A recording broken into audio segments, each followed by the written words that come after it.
class 3rd students. Today we are starting our 3rd chapter of Hindi, okay, which is तीसरा पग. Open your Hindi book and page number 17.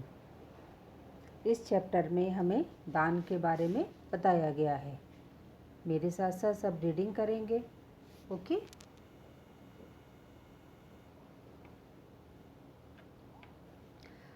हजारों वर्ष पहले केरल में एक महाबली नाम के राजा थे. उनके राज्य में चारों तरफ सुख और समृद्धि फैली हुई थी. उनका यश चारों ओर फैलने लगा. पृथ्वीलोक का स्वामी बनने के बाद वह इंद्रलोक का राजा बनने की सोचने लगे. राजा बलि ने एक विशाल यज्ञ का आयोजन किया और सभी को निमंत्रण भेजा.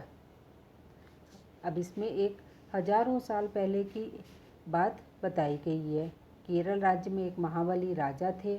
उनकी सुख समृद्धि चारों तरफ फैली हुई थी. तो उन्होंने पृथ्वीलोक का स्वामी बनने के बाद इंद्रलोक का राजा बनने की सोची. तो उन्होंने एक बहुत बड़े यज्ञ का आयोजन किया और सभी को निमंत्रण भेजा.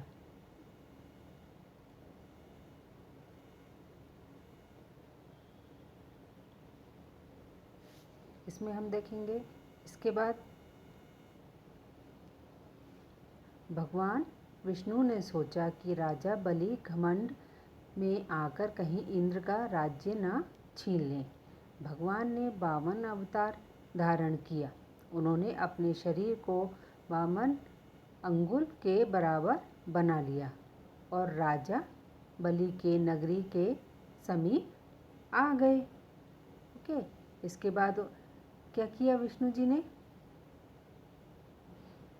राजा बलि ने जब यज्ञ आरंभ किया तो अपने मंत्रियों को आदेश दिया कि नगरी के आसपास रहने वाला कोई भी मनुष्य यहाँ आए बिना ना रह सके.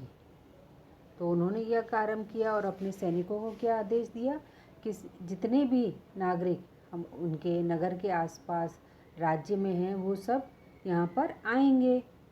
और जब विष्णु ने ये बात सुनी कि वो यज्ञ का आयोजन कर रहे हैं तो उन्होंने एक वामन का अवतार, एक ब्राह्मण का रूप धारण किया. राजा के आदमी वामन का रूप धारण किए हुए विष्णु के पास पहुँचे. फिर आगे क्या होता है? Turn your page. पहुँचे तो उन्होंने आने से इनकार कर दिया. जब यह खबर राजा बलि के पास पहुँची तो उन्होंने स्वयं जाकर विष्णु से निवेदन किया. विष्णु ने राजा से क्या कहा? मैं आपकी नगरी में तभी प्रवेश करूँगा जब मेरे पास आपकी नगरी में कम से कम 3 पग भूमि हो. इस पर राजा बलि को हंसी आ गई और वे बोले, ठीक है, शर्त मंजूर है.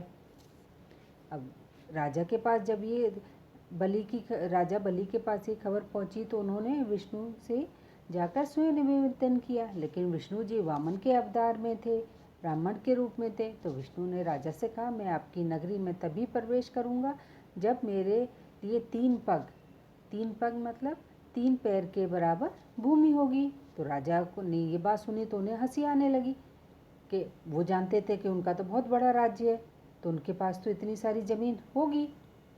फिर क्या हुआ आप ये देखेंगे आगे. राजा बलि का वचन पाकर वामन ने विराट रूप धारण किया.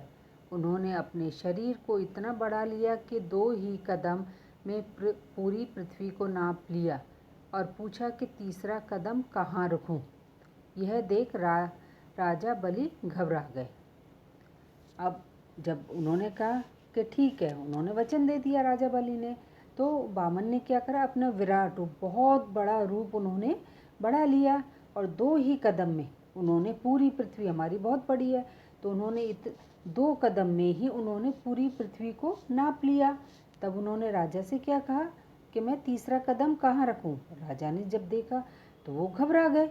उन्हें तो मालूम ही नहीं था कि ये कौन है और थर-थर काँपने लगे. वे समझ गए ये कोई साधारण व्यक्ति नहीं है, यह निश्चित ही महान व्यक्ति है.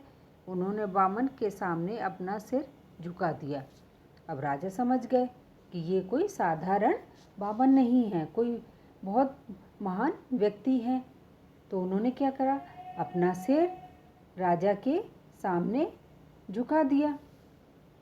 तब इस पर बामन ने तीसरा पैर उनके सर पर रखकर उनको पाताल लोक भेज दिया और उनकी दानवीरता से प्रसन्न होकर उनको पाताल लोक का क्या बना दिया, राजा बना दिया। ओके, तो जब उन्होंने देखा कि बामन ने 2 पग में ही पूरी पृथ्वी को नाप लिया है, तो उन्होंने अपना सिर बामन के आगे कर दिया। तो उन्होंने तीसरा पैर जो था बामन के सिर पर रख दिया और उनको पाताल लोक भेज दिया, क्योंकि ज़मीन में जब उन्होंने पैर रखा ज़मीन पर तो जगह नहीं थी, तो उन्होंने पाताल लोक भेज दिया। इस दानवीरता से प्रसन्न होकर उन्हें पाताल लोक का राजा बना दिया। इसी तरह हमें अपने सामर्थ्य के अनुसार ही दान करना चाहिए, कभी भी हमें बड़ी बात नहीं कहनी चाहिए। ठीक है, अब ये चैप्टर यहीं फिनिश होता है। नेक्स्ट टाइम हम okay, I hope you all have understood. All of you have to practice this and you can take the help of parents.